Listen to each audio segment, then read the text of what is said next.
जैसे सूरा अल निसा 459 आयत में बताया गया है कि believer obey Allah, obey the messenger and those in authority among yourself. इसका मतलब है कि आप जो अल्लाह पाक है उनकी बात मानेंगे, मैसेंजर की बात मानेंगे, बट आपके बीच में भी जिनको अथॉरिटी दिया गया है, चाहे रिलीजियस अथॉरिटी हो या प्रशासनिक, उनको भी मानना है हमें। ये आप देखेंगे सूरह अल-निसा आयत नंबर 59 में हमें बताया गया है।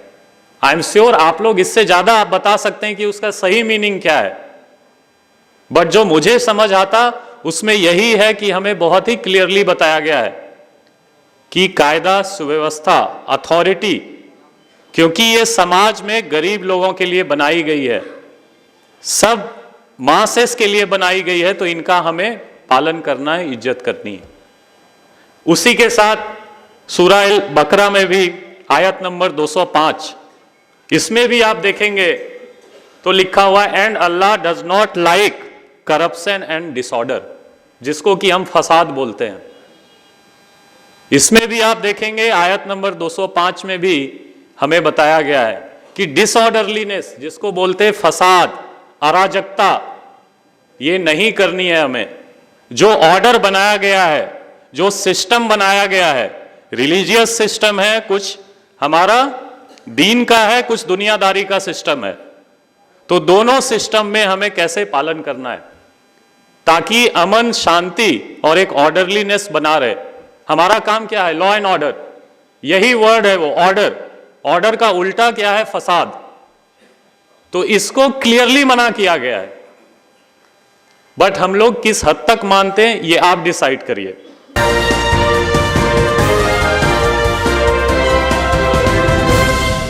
एक सेकंड, लेकिन इससे पहले एक बात बता दूं कि यहाँ पर साहब के मुझे कड़क आदेश थे कि किसी का नाम नहीं ले सकते, कोई प्रत्याशी, कोई उम्मीदवार मंच पर आकर हार नहीं पहना सकता, किसी को शाल पहनाने की परवानगी नहीं है। लेकिन इस प्रोग्राम को आयोजित करने में जिसका सबसे अहम रोल रहा है वो है नांदेड़ का दैनिक पुकार, जिसके सम्मानीय संपादक हैं यहिया भाई। मैं इनसे रिक्वेस्ट करता हूं कि वो एसपी साहब की शाल पोशी करें, क्योंकि ये हमारे देश की संस्कृति है कि मेहमान का पुष्पहार के साथ सत्कार करते हैं और इसका एजाज मीडिया को जाता है। तो बहुत बहुत धन्यवाद यहिया भाई आपका और आपके प्रेस का, आपके न्यूज़ चैनल का, जो आप एसपी साहब का आदर करके स्वागत करेंगे।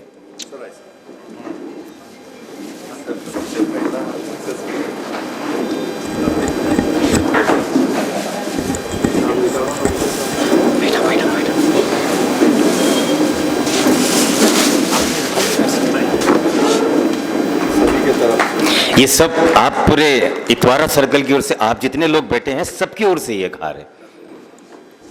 बहुत बहुत थैंक यू यहिया भाई, धन्यवाद। तो आइए एसपी साहब की सारी बातें आप तक।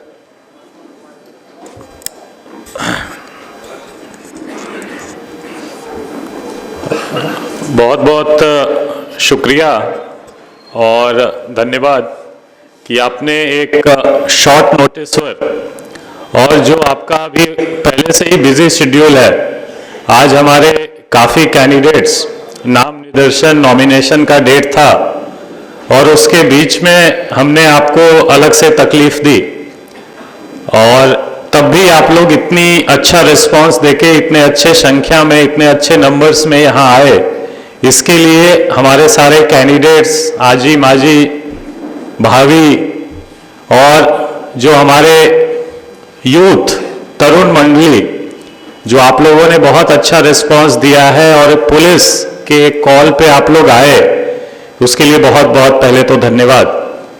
और देखिए, ये कोई अभी बहुत सारी सभाएं ऑलरेडी चल रही हैं और आगे होंगी भी, बट जो हमारा लिमिटेड एक पर्पस है वो कोई पॉलिटिकल नहीं है। हम वोट तो आपसे मांगने नहीं आए, हम सिर्फ जो हमारा लिमिटेड पॉइंट्स है कि कायदा सुव्यवस्था और एक शांतिपूर्ण इलेक्शन, इसके लिए हम लोग दो चार बात आपसे कहेंगे और आपकी भी जो सजेशंस होंगी, क्योंकि आप में से बहुत लोगों ने बहुत इलेक्शंस देखा है, जनरेशन ऑन जनरेशन कुछ इलेक्शंस लड़ते आ रहे हैं, आपके पिछली पीढ़ी भी, अभी की पीढ़ी भी, हमारे कुछ कैंडिडेट्स के इलेक्शंस में ही इन्वॉल्व हैं, सामाजिक काम, पॉलिटिकल काम करते आप, तो आपका भी सजेशन हम लोग अभी या इसके बाद भी लेंगे और उस पर अमल करेंगे। तो ये टू वे डायलॉग्स जैसा होगा। दूसरा कि ये जो इनिशिएटिव अभी नांदेड़ पुलिस पूरे नांदेड़ सिटी में नगरपालिका इलेक्शन, महानगरपालिका इलेक्शंस में कर रही है, लगभग हम लोग 96 मतलब 96 जगह नांदेड़ सिटी और इतवारा डिवीजन में हम लोग ये मीटिंग ऐसी करने वाले हैं। कल मैं खुद खड़गपुरा एरिया में गया था और आज आपके बीच हूं। तो हमारा प्रयत्न है, प्रयास है, कोशिश है कि हम लोग नांदेड़ में प्रत्येक कॉलोनी में जो भी सेंसिटिव या ज़्यादा लोक संख्या वाली मोहल्ले हैं वहाँ जाएं और आपसे थोड़ा मुखातिब होकर बात कर पाएं डायरेक्टली।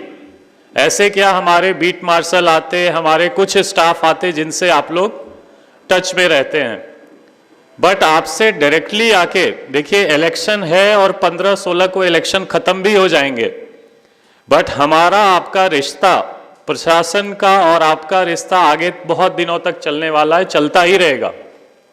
तो इलेक्शन से संबंधित एक बात है, बट उसके बाद भी जो हमारा देगलूर नाका एरिया है या इसके आसपास का एरिया, ये एक सिटी का बहुत ही महत्व का, बहुत ही इंपॉर्टेंट एरिया है। तो इसके आगे भी हमारे कुछ नए ऑफिसर्स भी हैं यहाँ, जो इसी बहाने, इलेक्शन का बहाना करके आपसे हम लोग मिल रहे हैं। तो इसलिए ओवरऑल इलेक्शन के बारे में मैं 4-5 बातें आपसे शेयर करना चाहूँगा, और दूसरा इन जनरल भी कि नांदेड़ पुलिस और पब्लिक हमारी, स्पेशली देगलूर नाका आसपास इतवारा की पब्लिक, हम लोग कैसे अच्छे से अमन चैन से रह सकें, जिसमें कि यहाँ के काम करने वाले लोगों का सबसे ज़्यादा फायदा होता है। कुछ प्रॉब्लम होती, सबसे ज़्यादा नुकसान हमारे उन्हीं लोगों का होता है जो डेली काम करते हैं। तो इस तरह से हम दोनों बातों पर गौर थोड़ा सा करेंगे, आपका वक्त लूंगा उसमें मैं।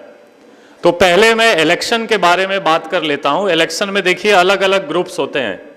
एक तो जो हमारे सामने बैठे हुए हैं, जो पॉलिटिशियंस के ग्रुप हैं, जो हमारे नगर सेवक, कॉरपोरेटर्स होंगे, उनसे भी ऊपर वाले लोग होंगे। एक इनका ग्रुप होता है जिसको स्टेक होल्डर ग्रुप बोलते हैं, इंपॉर्टेंट स्टेक होल्डर। दूसरा ग्रुप है जो इनके प्रतिनिधि रहते, जो इलेक्शन के दिन में भी पोलिंग एजेंट बनते, वोटिंग एजेंट बनते। और तीसरा जो सबसे मुझे लगता है महत्व वाला ग्रुप है, वो है हमारे वोटर्स के ग्रुप, और उसमें भी स्पेशली जो हमारे यूथ के ग्रुप हैं।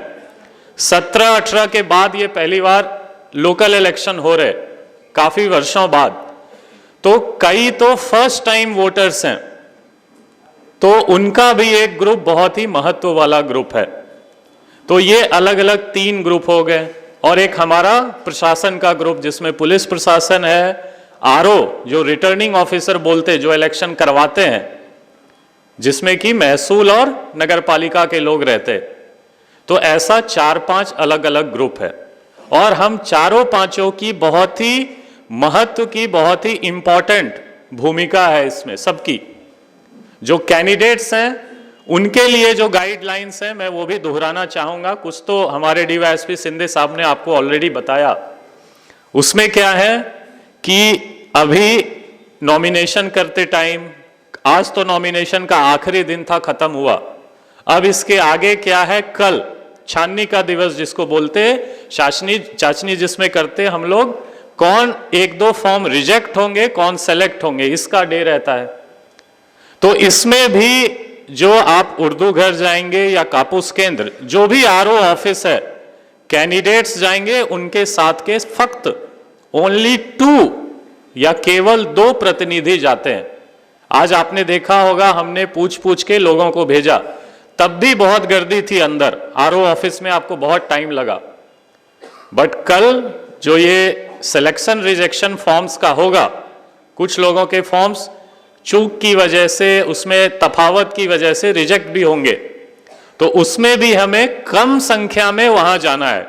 मेरी गुजारिश यही रहेगी आपसे जो कैंडिडेट्स हैं हमारे, कि प्लीज आप लोग इस प्रोसेस को समझिए, और जो आपके साथ 2 लोग ही जा सकते, वहां जाके फिर मैं बाहर करूंगा हमारे लोग, तो वहां पे कंफ्यूजन रहता है। तो कैंडिडेट्स जो कल भी जाएंगे आरओ ऑफिस में, आपके साथ सिर्फ 2 लोग जा सकते हैं और कैंडिडेट्स जाते हैं। वैसे ही कैंडिडेट्स के लिए दूसरी सूचना रहेगी कि एक बार ये सिलेक्शन रिजेक्शन खत्म हो गया, फिर आपको 10-12 दिन मिलते हैं। इस 10-12 दिन में आप कैंपेनिंग करते। कैंपेनिंग संवैधानिक कानूनी अधिकार है आपका। कैंपेनिंग आप नहीं करेंगे तो लोगों को पता नहीं चलेगा कि आपका डिमांड क्या है, आपका सोच क्या है, आप किस किस इश्यूज पे फाइट करना चाहते हैं। तो बहुत ही जरूरी है ये। बट उसमें कैंपेनिंग करते टाइम कुछ गाइडलाइंस हैं। कैंपेनिंग कैसे कर सकते हैं आप? आपकी गाड़ियों में सिर्फ 3 गाड़ियों का कॉन्वॉय रह सकता है, उससे ज्यादा नहीं। आप कहीं भी ऐसे पोस्टर, बैनर्स, आक्षेपार्ह जिसमें कुछ हो, ऐसे नहीं लगा सकते। आपको सभा लेनी है सार्वजनिक ठिकानों पे, फील्ड्स में, तो single window system RO office में है, वहां हमें परवानगी लेनी है।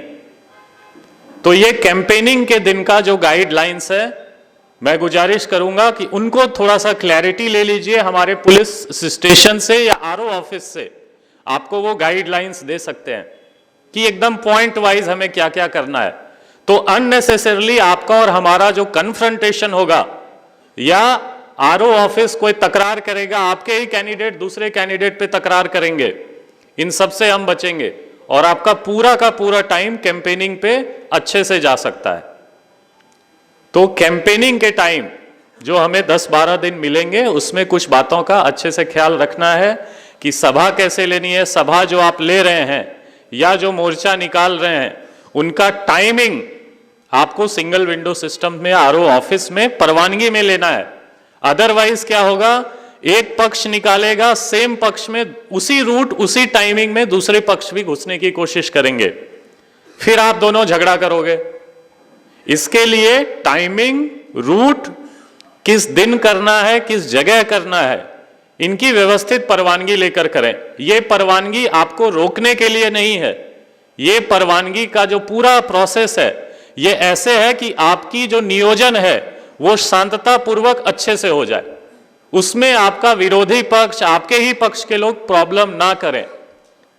तो ये एक दूसरे के साथ सामंजस्य बिठा के हमारे आरओ ऑफिस और पुलिस के साथ कोऑर्डिनेशन करके वेयर टाइम पहले ही आप डिसाइड कर लीजिए, और उसमें हम कुछ आधा घंटा 1 घंटा का गैप रखते, क्योंकि आपका टाइम ऊपर नीचे हो सकता है, तो उस हिसाब से हम लोग करेंगे। तो टाइमिंग, रूट, कितना लगभग आपके साथ लोग होंगे, क्या आपका प्रोसेस है करने का, ये सब थोड़ा पहले कैंडिडेट्स हमें बताते हैं। इसके बाद आप कैंपेनिंग कर लेते, उसके बाद विषय आता 14, 15, 16 का, जिसके दिन हम लोग वोटिंग होगा 15 को और 16 को काउंटिंग। वोटिंग के दिन भी जो कैंडिडेट्स हैं उनके लिए हमारी सूचना क्या है कि कैंडिडेट्स बहुत बार, अगर आप नगर पालिका का अभी इलेक्शन आपने देखा, भोकर में हुआ, मुदखेड़ में हुआ, बिलोली, देगलूर, ऐसे 13 जगह हुई, जहां भी सब जगह हमने लार्जली शांतता पूर्वक किया है। जहां भी प्रॉब्लम हुआ वो किस बात को लेके कि कैंडिडेट्स के साथ 4-5 लोग अंदर जा रहे, एक दूसरे को टोका टोकी कर रहे, ठीक है, कि आप कौन हो। धर्माबाद में क्या हुआ, उन्होंने बताया कि आप बोगस वोटर हैं, और वो वोटर कौन निकला, कैंडिडेट्स की डॉटर थी, वो बेटी थी उनकी। तो ऐसे आपको अधिकार नहीं है, कैंडिडेट्स को अधिकार नहीं है किसी को टोका टोकी करने का। किनको अधिकार है? हर एक बूथ पे बूथ लेवल ऑफिसर, बीएलओज रहते हैं, उनको आप बताइए कि ये कुछ मुझे गलत लग रहा है, या ये लाइन में नहीं आ रहे, ये बार बार आना जाना कर रहे, तो उस पर वो एक्शन लेंगे चेक करके। आप टोका टोकी प्लीज नहीं करिएगा, उसमें आप करेंगे तो आप पे एक्शन होगा। फिर उसके लिए 3 बार कैंडिडेट्स को आना जाना अलाउ होता है। एक तो आप खुद वोट देने जाएंगे, और 2 बार आपको परमिशन लेके आना जाना अलाउ रहता है। 3 बार से ज्यादा हमारे कैंडिडेट्स या उनके साथ के लोग आना जाना करते तो फिर प्रॉब्लम होता है। इसके लिए आपको 3 बार की बंधन दी गई है और उसको आप प्लीज फॉलो करिएगा उस दिन। ये हो गया वोटिंग के दिन की बात कि कितनी बार जाना है, कैसे आना है, किसी को टोका टोकी नहीं करनी, टोका टोकी रोकने का अधिकार उनको है। इनफैक्ट वोटिंग के अंदर जाके बहुत लोग क्या करते, मोबाइल ले जाके सेल्फी लेते, हमने इसको वोट दिया और सोशल मीडिया पे डालते।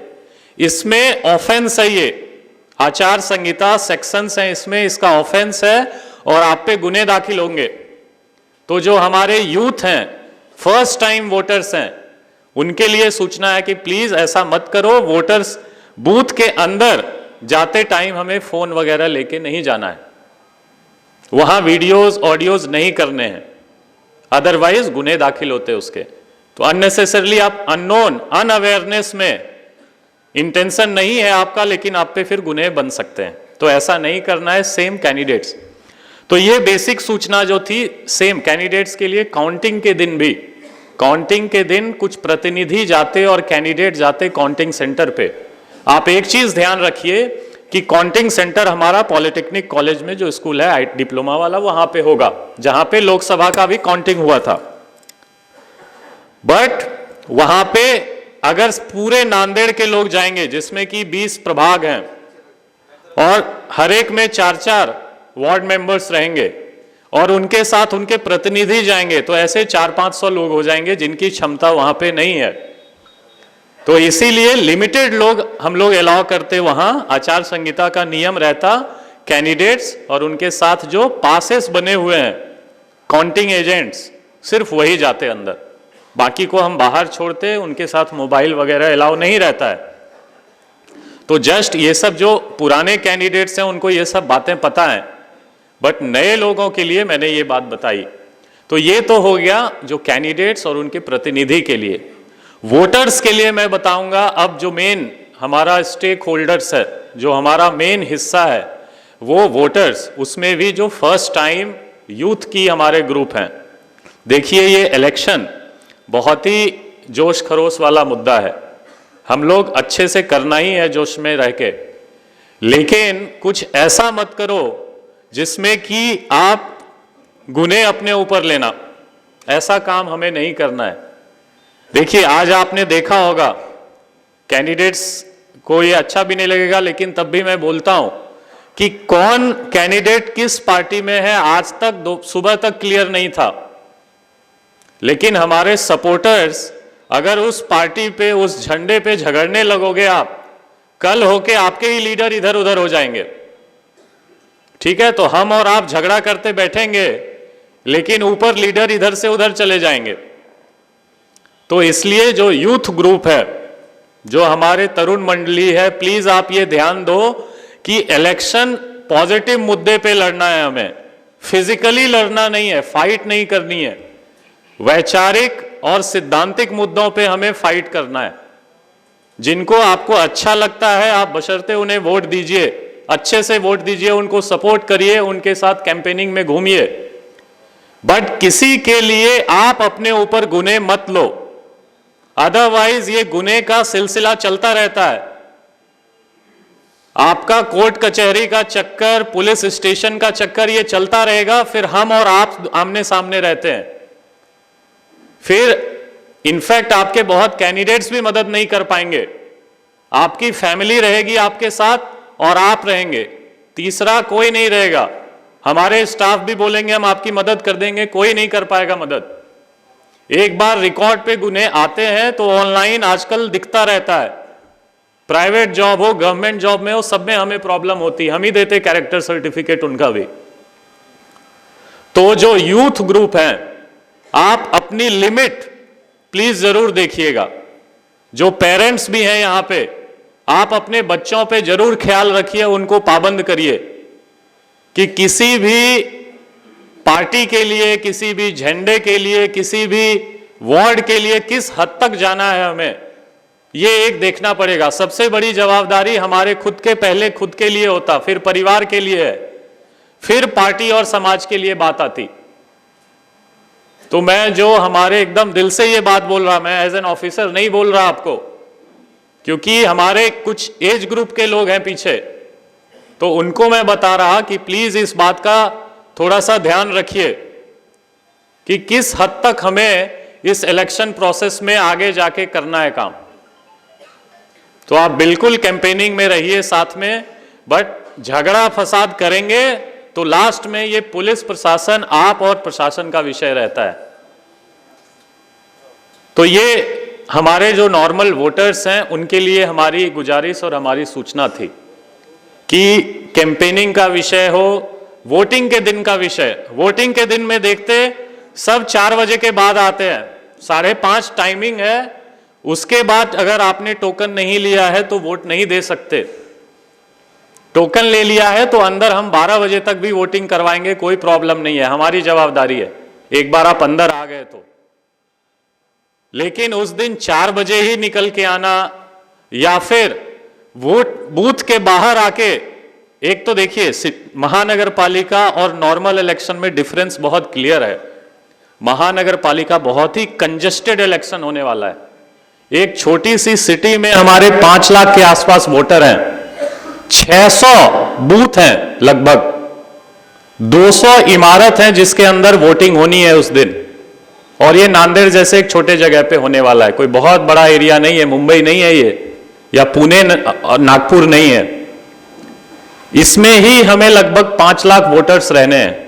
आप नगर पालिका इलेक्शन में देखोगे तो देगलूर में लगभग 30-32 हजार वोटर थे, इतने ही वोटर भोकर में थे।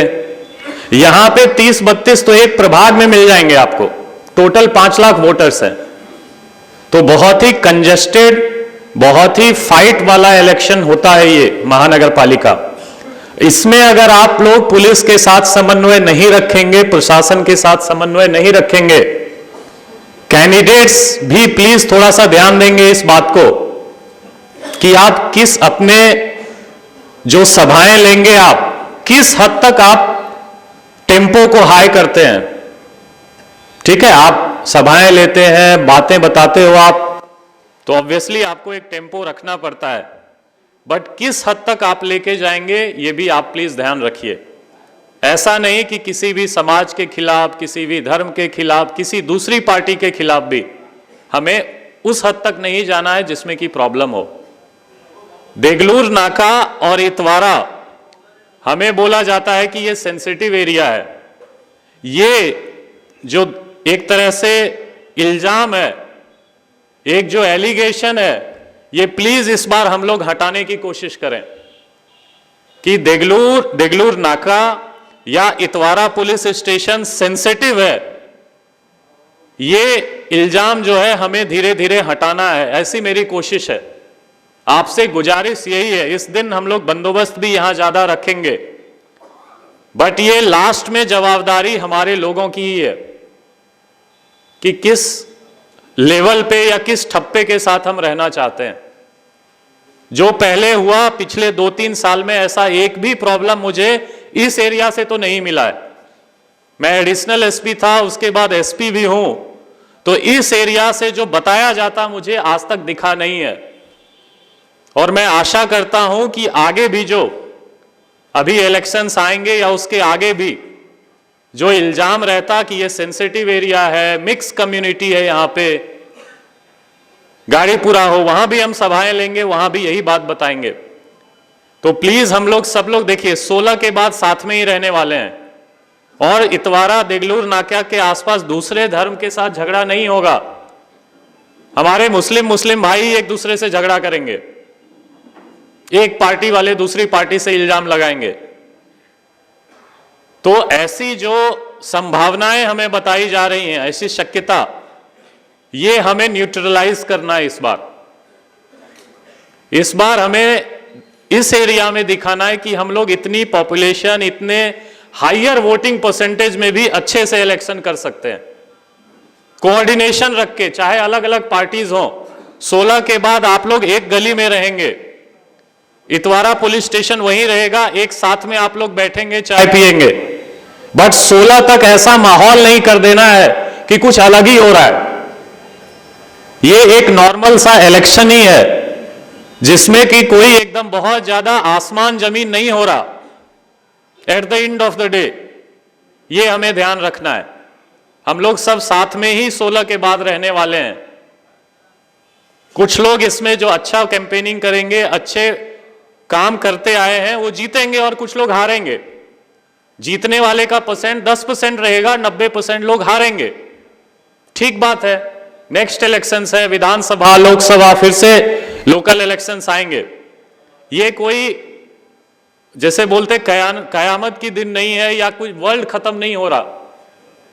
तो इस तरह से हमें प्लीज आपस में थोड़ा सा समन्वय रख के, पुलिस प्रशासन रहेगी यहां पे आपके साथ। आप मोस्टली लोगों के पास मेरा खुद का भी नंबर है, आप रात में 24/7 कभी भी कॉल करें हमें। 112 का नंबर है, हमारा नंबर है। हम लोग इमीडिएट रिस्पांस देने की कोशिश करेंगे।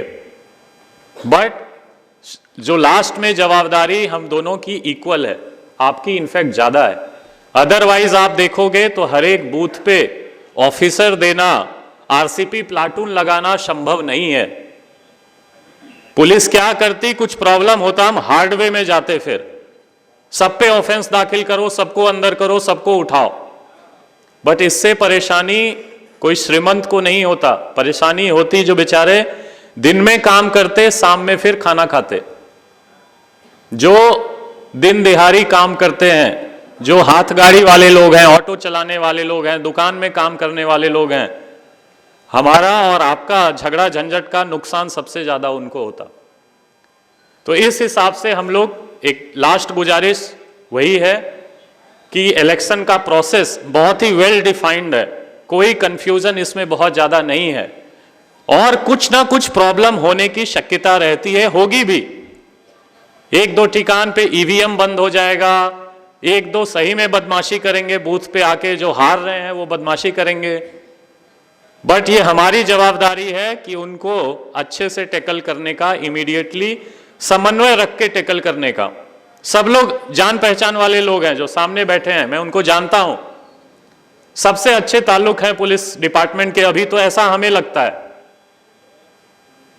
तो आपको आपस में ताल्लुक रखिए अच्छे, और हमें कुछ प्रॉब्लम हो तो इमीडिएटली बताइए कि ये कुछ ग्रुप बदमाशी कर रहा, ये कुछ ग्रुप आर्म्स लेके घूम रहे, तो हम उस पर कार्रवाई करेंगे, अभी से करेंगे, रात दिन एक करके करेंगे। मैं तैयार हूं पर्सनली इस एरिया में आके बैठने के लिए, कोई प्रॉब्लम नहीं है। बट हमारी तरफ से कोई कमजोरी नहीं रहने देंगे। आप लोग इक्वली हमारा साथ दें, बहुत अच्छे से इलेक्शन करेंगे इंशाल्लाह, एकदम जोर शोर से इलेक्शन करेंगे, लेकिन शांतता पूर्वक इलेक्शन यहां पे करेंगे। देखिए, मैं एकदम अब लास्ट में 2 मिनट में बताना चाहता कि ये एरिया मोस्टली मुस्लिम समाज का एरिया है। अगर आप थोड़ा सा रिलीजियस रेफरेंस भी देखें, इस्लामिक रेफरेंस भी देखें, जिसमें कि हम लोगों का एक्सपर्टाइज जीरो है, लेकिन इतना जरूर पता है कि उसमें भी कुरान शरीफ हो, हादित हो, बहुत सारे वर्सेस हैं, बहुत सारे आयत हैं जिसमें उन्होंने बताया गया है कि अमन, शांति और ऑर्डरलीनेस, इसमें इसका कितना महत्व है। ये इस्लाम धर्म में भी बहुत ही क्लियरली बताया गया है। मैं कोट करके आपको बता सकता कि उसमें हमें क्लियरली बताया गया है कि किस ऑर्डरलीनेस या जो अथॉरिटी हैं उनको किस हद तक हमें रिस्पेक्ट देना है, किस हद तक बात माननी है। मैं आपको बता भी सकता हूं, जैसे सूरह अल-निसा 459 आयत में बताया गया है कि believer obey Allah, obey the messenger and those in authority among yourself. इसका मतलब है कि आप जो अल्लाह पाक हैं उनकी बात मानेंगे, मैसेंजर की बात मानेंगे, बट आपके बीच में भी जिनको अथॉरिटी दिया गया है, चाहे रिलीजियस अथॉरिटी हो या प्रशासनिक, उनको भी मानना है हमें। ये आप देखेंगे सूरह अल-निसा आयत नंबर 59 में हमें बताया गया है। आई एम श्योर आप लोग इससे ज्यादा आप बता सकते हैं कि उसका सही मीनिंग क्या है, बट जो मुझे समझ आता उसमें यही है कि हमें बहुत ही क्लियरली बताया गया है कि कायदा सुव्यवस्था अथॉरिटी, क्योंकि ये समाज में गरीब लोगों के लिए बनाई गई है, सब मासेस के लिए बनाई गई है, तो इनका हमें पालन करना है, इज्जत करनी है। उसी के साथ सूरा अल बकरा में भी आयत नंबर 205, इसमें भी आप देखेंगे तो लिखा हुआ and Allah does not like corruption and disorder, जिसको कि हम फसाद बोलते हैं। इसमें भी आप देखेंगे आयत नंबर 205 में भी हमें बताया गया है कि डिसऑर्डरलीनेस, जिसको बोलते हैं फसाद, अराजकता, ये नहीं करनी है हमें। जो ऑर्डर बनाया गया है, जो सिस्टम बनाया गया है, रिलीजियस सिस्टम है, कुछ हमारा दीन का है, कुछ दुनियादारी का सिस्टम है, तो दोनों सिस्टम में हमें कैसे पालन करना है ताकि अमन शांति और एक ऑर्डरलीनेस बना रहे। हमारा काम क्या है? लॉ एंड ऑर्डर, यही वर्ड है वो, ऑर्डर। ऑर्डर का उल्टा क्या है? फसाद। तो इसको क्लियरली मना किया गया है, बट हम लोग किस हद तक मानते हैं ये आप डिसाइड करिए। ऐसे बहुत हैं, हादिस बुखारी के हैं और भी बहुत हैं, मैं कोट करता जा सकता हूं, बट आप इसे ज्यादा जानते हैं। हम लोग प्रशासन में लिमिटेड मीनिंग इसका निकाल पाएंगे, लिमिटेड इंटरप्रिटेशन हो सकता है, कुछ गलत भी इंटरप्रिटेशन कर दें, लेकिन आप लोग जो हमारे पढ़े लिखे लोग हैं, मुफ्ती हो, मौलाना हो, वो साहब ज्यादा अच्छे से बता पाएंगे, आप लोग ज्यादा अच्छे से बता पाएंगे। बट जो मुझे समझ आता है कि इस्लामिक रेफरेंस में भी बहुत ही क्लियरली हमें जो आदेश दिया जाता है, आवाम को आदेश दिया जाता है कि ऑर्डरलीनेस, इनको पालन करना है। अथॉरिटी जो आपके बीच में है उनकी भी पालन करनी है। तो इस तरह से देखें तो अगर इतना भी हम लोग पालन करके चलें अगले 10-15 दिन, और ये सिर्फ इलेक्शन की बात नहीं है, इलेक्शन की बात 16-15 को खत्म हो जाएगी, बट आगे भी देगलूर नाका अतिक्रमण हटाने का थोड़ा बहुत विषय हो, साफ सुथरा, अभी हमारे मार्च अप्रैल से फिर से स्टार्ट हो जाएंगे, फरवरी से हमारा रमजान का महीना, उन सब में कैसे हमें सामंजस्य बिठा के एक दूसरे समाज के साथ भी, प्रशासन के साथ भी, हमने पिछले बार भी रमजान का महीना बहुत जोशो खरोश से कोऑर्डिनेशन करके किया, ईद वगैरह भी बहुत अच्छे से हुई, दूसरे धर्म के भी एक भी सन उत्सव में प्रॉब्लम नांदेड़ में अभी 1-2 साल में नहीं हुआ है, और इसमें 99% क्रेडिट नांदेड़कर को है, हमारे समाज के लोगों को है। और इलेक्शन भी हम लोग इंशाल्लाह बहुत अच्छे से करेंगे, आप लोग साथ रहिए। जो पार्टीज भी अलग अलग हैं वो भी आप लोग कोऑर्डिनेशन करके एक टेम्पो को किस हद तक ले जाना है, पर्सनल अटैक किस हद तक करनी है, या डिस्टर्बिंग एलिमेंट्स कौन हैं, इनको प्लीज पहचानिए और अच्छे से हम लोग इलेक्शन करेंगे। आपका सजेशन कोई भी हो, आप पर्सनल मैसेज करिए, मुझे कॉल करिए, मोस्ट वेलकम। और हमारे नए पीआई साहब हैं जो सब लोगों से ऑलमोस्ट मिल चुके हैं अब तो, रामेश्वर कन्हाल साहब, डीवाईएसपी सिंधे साहब, और जो इतवारा के लिए स्पेशली एक डीवाईएसपी हमने, डीवाईएसपी श्याम, अभी जो बिलोली के एसडीपीओ हैं वो इसी एरिया में अभी 15-16 दिन रहेंगे जब तक इलेक्शन हो नहीं जाता, जिनको इतवारा की स्पेशली जवाबदारी दी गई है। सिंधे साहब ग्रामीण पे भी फोकस करेंगे, इतवारा पे भी। तो ये हमारे ऑफिसर्स हैं, पीछे भी हमारे पीएसआईज हैं, एपीआईज हैं, पीएसआई चौहान है, पीएसआई पंकज इंगले है, और भी हमारे डीबी के स्टाफ हैं जो आपके साथ रहेंगे, कोऑर्डिनेशन करके रहेंगे। ऐसा नहीं कि हमसे, प्रशासन से गलतियां नहीं होंगी, हमसे भी हो सकती हैं, बट आप लोग हमें बताइए कि यहाँ हम लोग और अच्छा कर सकते तो हम लोग जरूर करेंगे। फिर से एक बार जो हमारे कैंडिडेट्स हैं जिन्होंने आज नॉमिनेशंस किए हैं, जो लीड कर रहे, उन सबको बहुत बहुत शुभकामनाएं।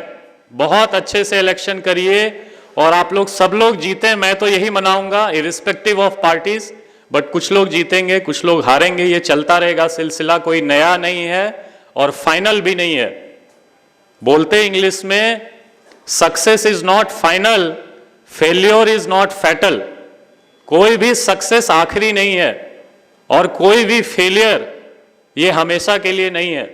सक्सेस और फेलियर दोनों हमें सिखाएंगे, और ऐसे ही आप लोग प्रशासन के साथ अच्छे से रहें। पिछले 2 सालों में हम लोगों ने बहुत अच्छा कोऑर्डिनेशन रखा है, ऐसे ही समन्वय रखें और हम लोग बहुत अच्छे से इलेक्शन करेंगे। थैंक यू सो मच आने के लिए। जय हिंद, शुक्रिया। रुकिए, अगर किसी को कुछ पूछना है तो आप भी पूछ सकते हैं। बस एक चीज बोलना रह गया कि सोशल मीडिया का यूज, हमारे कुछ सोशल मीडिया इन्फ्लुएंसर्स भी हैं यहाँ पे, तो सोशल मीडिया का यूज बहुत ही जवाबदारी से करिए, ये एक बात बोलना रह गया था। Thank you. कॉलेज शिक्षणासोबतच करा नोकरीची तयारी। MSCIT ला प्रवेश घ्या आणि व्हा जॉब रेडी। MSCIT आंतरराष्ट्रीय दर्जा। ताज्या बातम्या पाहण्यासाठी माझा महाराष्ट्र लाईव्ह या आमच्या न्यूज चॅनलला सबस्क्राईब करा। व्हिडिओ आवडल्यास व्हिडिओला लाईक आणि शेअर